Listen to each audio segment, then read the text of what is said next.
فنانة جميلة ومبدعة ظهرت في عالم التمثيل وأثبتت موهبتها بجدارة.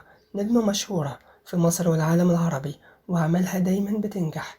الفنانة ريهام حجاج، اسمها بالكامل ريهام محمد حجاج، اتولدت في مدينة ميلانو في إيطاليا. أبوها وأمها مصريين وعاشت معظم حياتها برا، واتخرجت من كلية الإعلام واشتغلت في مجال التسويق فترة طويلة. وبعد كده رجعت لمصر واتجهت لعالم التمثيل لأنها حست إنها ممكن تبقى فنانة مشهورة في يوم من الأيام.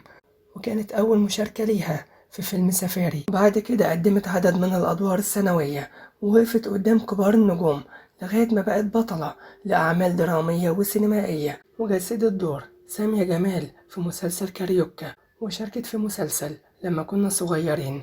والفنانة ريهام حجاج مواليد 22 ديسمبر سنة 1986، واتجوزت مرتين. أول جوازة ليها كانت من المصور اللبناني محمد مكاوي، والجوازة التانية من رجل أعمال مصري. من بدايتها الفنية وهي بتبدع في تقديم أدوارها، وفي 2022 قدمت مسلسل يوتيرن واللي حقق نسب مشاهدات عالية. والفنانة ريهام حجاج مش زي ما بيشاع إنها بنت الفنان حجاج عبد العظيم، لكنه تشابه أسماء، وهي نفت الموضوع ده في عدد من اللقاءات.